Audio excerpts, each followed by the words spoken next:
Good evening. Good happy day before the NFL draft. We're, as of this live recording, just about 24 hours from the NFL draft, and the Carolina Panthers have one first round pick, no picks on the second day. And before I get into today's topic, I want to say I will be live tomorrow watching the draft with you all. So if you have someone that you want to watch the draft with, or you want to get some information, please make sure you subscribe, turn your bell notifications, and join me tomorrow live as I watch the draft with you and talk about many other topics, any questions that you all have. I haven't been able to answer questions for quite a while with my little break that I took, so I'm going to be more than happy to answer anybody's questions that jump on tomorrow. But hey, it's been a while, so I wanted to go ahead and jump on live real quick before tomorrow's live broadcast, just to make sure that everything is working correctly and that I remember everything that I'm doing. And actually, I almost feel like I don't remember. But nevertheless, let's go ahead and get into the reason for today's video. Owner David Tepper spoke with the media today for the first time, man, in well over a year and a half. We've seen him around at some community events, but the media has not had a chance to ask him questions directly about many events that have taken place, like the quarterback situation with Sam, with Cam, with how he's feeling about the success or lack thereof of head coach Matt Rule. So today was the first time to get that chance to talk with him. Unfortunately, your boy was not able to be one of the people on the call because I didn't, media, we can sometimes get a heads up about availability so that we can make sure that we're available. Unfortunately, today I didn't get the heads up in enough time to make it work within my schedule. I apologize. But nevertheless, I'm going to go over a few points. It was a 30-minute conference that he had with the media today. Lots of things that were kind of talked about or maybe danced around, in my opinion. But, including him complimenting Sam Darnold. And that's not one of my talking points, but I'm just going to touch on that really quickly. One thing that you have to think about is what is proper to say publicly about people as the owner of a team, right? So if you don't like Sam Darnold, I'm not sure as an owner that you have the liberty to really say that you don't like Sam Darnold. You just say something to get past the moment. But and that's what I feel like David Tepper did. I don't really feel like there are many revelations. So if you have not watched the video and you're pressed for time, just stick right here. I'll get you up to date. But if you got some time, go ahead and check it out on Panthers.com. You'll see the full 30-minute discussion that he had with the media today. But it's hard to really understand what's real and what they're just saying to get through a moment, how genuine things are. And but nevertheless, we're going to go ahead and get into it. Taylor Styles, they should have had you out there so we can get the real questions asked. Yeah, if I had been there today, I would have asked him a little bit more about evaluating the previous season. Not that I would have gotten an answer that we want, but I would have pressed him a little bit more. I wouldn't say pressed him. I would have asked him about that.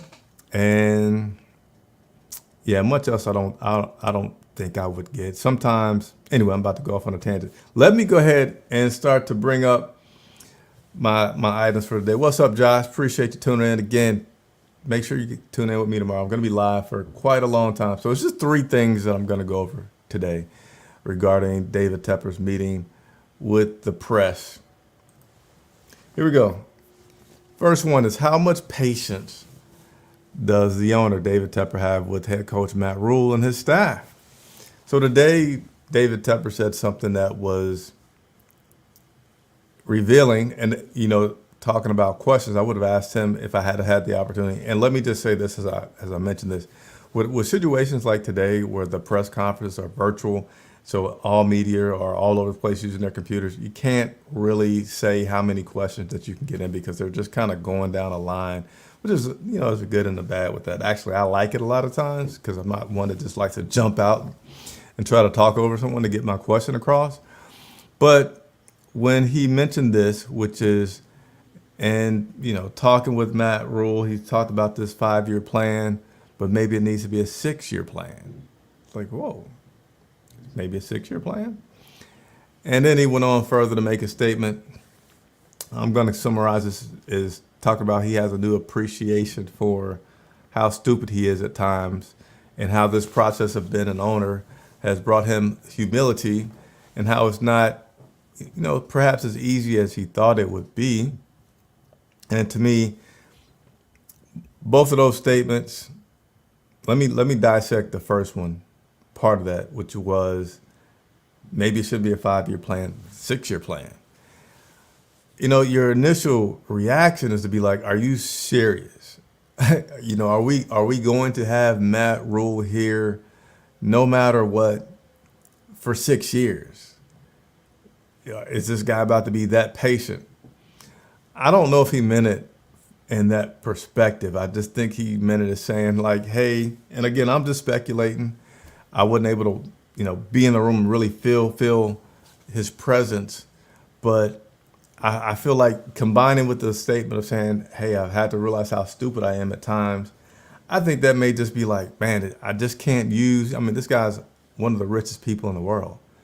Maybe I just can't use like the analytics and numbers and all of my money and influence like I did in other businesses to just instantly have a great football team. I can't just pick people off of other, teams and bring them here. There's so many more components to this than a business, right? You also have to look at, if I can make a reference to the NBA, super teams, that coming about, I don't know, 5 years ago now, where you get 3 great players and you put them on one team and then you go and win championships. It can work, but it's not a guarantee that it's going to work. You look at what happened in Brooklyn. Anyway, I don't want to take time and go off on tangents of other sports, but that's my feeling about what he could mean. I really don't feel like that was a, hey, I'm going to be patient as ever with Matt Rule. I think it does say that he does have patience with Matt. I don't feel like, I feel like he revealed that he's not going to be really knee jerk, but that's just right now. That's my pre-draft April 27th thought before things have happened. I do feel like that Dave has kind of reset himself. He hasn't spoken with us for a long time. I would like to ask him why he hasn't spoken in so long. He's reset himself. He has new expectations. He's given them all the tools that he feels like they're asking for that they could have. Yesterday, Scott Fitterer, general manager, talked about modernizing their scouting system.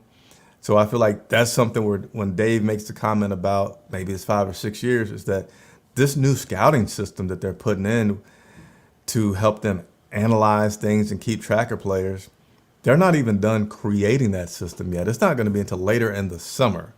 So I feel like that's where he goes to say, man, this may be even longer than I thought. So if you have any opinion on that, please leave it below. But that's the first thing I want to touch on. Let me just see if there's been any comments that have been coming through. Gotta say what's up to Shaq Head. Welcome back. I watched Tepper press conference. The biggest takeaway, Tepper doesn't care about the fan base, anger, frustration. Good to see you, man. Good to see you.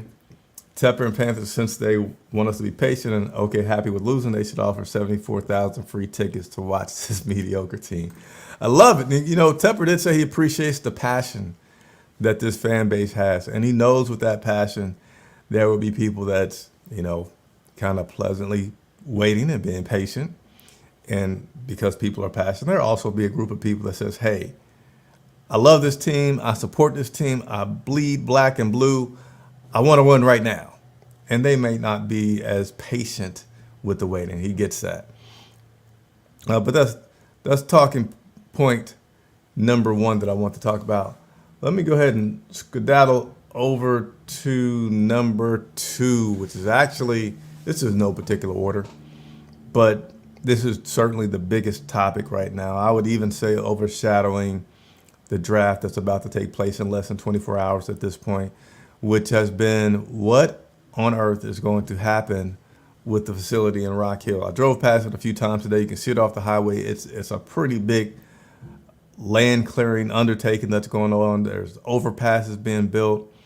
and some hilarious things out there on Twitter about what it could be if it doesn't turn into the Panthers practice facility. I think somebody put out there was the Halloween City. You know how those stores pop up just seasonally, that it'd be the best mega seasonal store in the world. But his comment about the Rock Hill situation was that he is going to respect what Rock Hill has asked of him, which is to not have conversations. Let me see if I got the exact. Yeah, not have any back and forth through the media about where they stand with negotiations. Again, just because I'm saying I wish I was there during this conference doesn't mean I would have got in this question. But to me, if I had that golden ticket to say I get unlimited questions with David Tepper, it would have been, so you're choosing to respect that request, but obviously somebody did not respect requests initially, because we are in a big old who knows where we're going to go right now. Not to say that you should not continue to respect, but if this is something that you're trying to work out, then why not mention some of those things through the media of how you do wish to work it out and how you do hope to get to a certain point and resolve matters. And I didn't hear that. So to me, it might have been more of a, hey, they requested it, but the attorney said, hey, let's give them this nugget and see if we can't help negotiations. But something I haven't been able to get into, which is my opinion of everything. I feel like this, there's money that hasn't been fulfilled that they're looking for. And to me, it seems like Rock Hill kind of got David Tepper with the, hey, we're not promising you, but we have some really good contacts. We have some really good opportunities. It's probably a no-brainer. We're going to get this money. And now they're not getting the money. And so, because a lot of Rock Hill's response has been basically along the lines of, it can happen. We're working. We're blah, blah, blah. And we said we would make our best effort. And that might have been what they're saying. And David was, hoping that would not be a hiccup. But that has been. And to me, this guy being as rich as he is, probably doesn't feel like he needs to continue to go for it. And honestly, if you guys remember the Bruton Smith situation here in Charlotte with the Speedway, I don't remember the exact conflict they had, but basically he wanted something and the city wouldn't give it to him. And so then he threatened to say, you know what? And David Tepper has this ability. I'm going to take this Speedway and I'm just going to build another one in another place and close this one down. And Concord is no longer going to be the NASCAR country. And that was enough to get them to react and give him everything that they wanted. And now there's a new road in Charlotte called Bruton Smith Boulevard, which leads you to the track. So, Bruton Smith is a billionaire. I don't doubt that David Tepper has the same kind of temperament that he could say, hey, I don't care what's happening. This is what I expected to happen. And this is what you need to do. So it may be something that's drawn out for a while. But again, David Tepper's stance was, out of respect to Rock Hill, he will not make any comment to the media about it. He did go on to say that they'll continue to do things in both Carolinas and South Carolina. And doesn't know specifically if there's things in Rock Hill, but community-wise, they're going to continue to provide support and do things there because it is the Carolina Panthers, not the Charlotte Panthers. So that is something that the South Carolina residents could look forward to. But practice facility-wise, he did say, hey, it is part of the plan. It is part of what he wants to do. He does need, he wants top-notch equipment. He wants top-notch facilities. He wants top-notch things for his players to try to get any kind of competitive advantage that they can. Health is ultra important to a football player. It's everything. So we'll continue to monitor that and bring you updates as they happen. Got a few more comments that I'm going to touch on really quick. I'm still scared that he might move out of Charlotte. So I think that there's enough opportunities in Charlotte where he does not have to move the team out of Charlotte. He spoke about that today, and I felt this was sincere, talking about how much before he came down here, he essentially did not realize how beautiful and how great it is watching a football game here in Charlotte with the open air stadium, and how you just feel like all this life and energy and just how great it is. And he feels like it does belong in the city. It is a great thing. So, technically, yes, he could move it out, but I really didn't get the feel today that he wants to move it away from Charlotte. Now, again, this Rock Hill practice facility, that could be that could be anything. In my strong opinion, that could be totally anything. But I don't think right now he's in the mindset that he has to threaten. I'm sorry, he could threaten because, you need leverage, and threats do give you leverage if you're a billionaire owning a team. And one thing that I think I was saying that the practice facility could be anywhere, but I don't think that he would go and start to have any different feelings about keeping the team in Charlotte until he completes this feasibility study that he's in the middle of having done right now on the current stadium, and how long they can keep it, what kind of dollars that would look like, and what ultimately could that look like if they continue to stay there.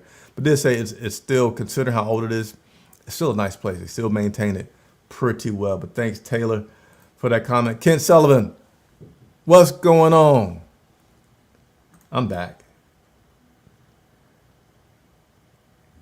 All right, let me see if I can touch on this. Did Tepper decline some questions earlier from the media before the press conference?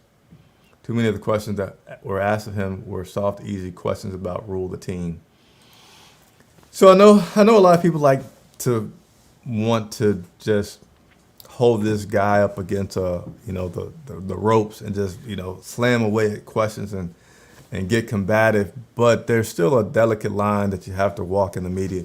You can ask stuff. One thing that you could say in terms of the people that were in the media conference today is they asked questions about Rock Hill in many different angles to try to get some kind of response. And, Tepper certainly could have cut the conference short, could have been a little bit short with some of the people that were doing that, but he didn't. So it's just a fine line that's walked, on how much you can really get into the questions with someone that's not really giving you what you want in a large environment like that. All right, let's go ahead and get to the last one I had before I go. And are you joining me tomorrow? I hope you are. Please join me tomorrow. Live draft coverage here. How involved is he in the draft and free agents? Maybe could have made this a little bit clearer. How involved is owner David Tepper in free agent decisions as well as the draft? So he naturally would not give Indian. He said he's going to be involved with the draft, but he wouldn't say like who I like the most. Do I need a quarterback? Do I need an offensive lineman? What do I want to have first? Of course, he's not going to. These guys have certainly had a meeting that says do not give any indication of certain things. But he was able to talk about free agents, and he said it in this way, and I totally get it. He says ultimately he writes these checks, right? So if you're signing a guy that's a practice squad player, this guy's getting, I forget what the check is, $10,000 a week, and he's on a week-to-week contract. Okay, you don't need to call me on my plane while I'm making billions of dollars to talk about a little $10,000 weekly transaction to some guy. But you do need to talk to me, and I will be involved when you're going to be giving a guy $10 million, $20 million a year that I have to write a check for, a $50 million contract, something like that, then he does get more involved. And certainly you see that he was involved with the Cam Newton situation.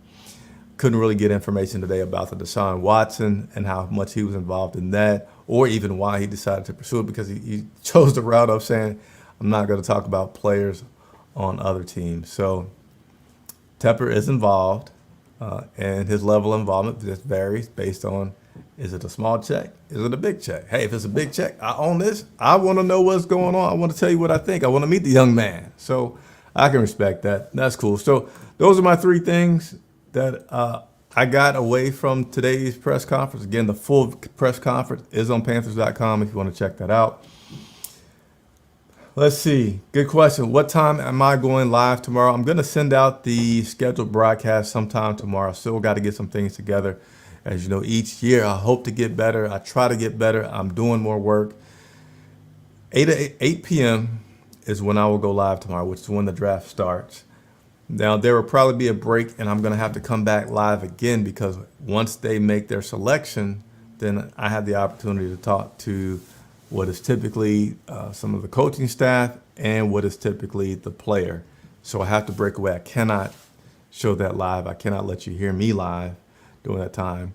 But after I'm done that time with the coaches and players, the newly drafted Panthers, then I'll probably come back online and do another video and talk about that transaction. All right. So appreciate you, Shackhead. Panthers X2. Yes, I'm back. Like I said, family first. I would show you the little guy, how much he's grown since we last did a video, but he's sleeping right now. And hello, Chris Jink. Why you spell my name wrong, Anthony? It's Chris. You know that's the other guy. But thanks, Anthony, for jumping on, and glad that you're here. Josh, appreciate you signing on as well. Hey, that concludes the broadcast for tonight. Hope you all enjoyed it. So much I want to talk about. So many new things will be coming this year. Stay tuned. All right. Hey, Chris Jenkins reporting for Charlotte Vibe.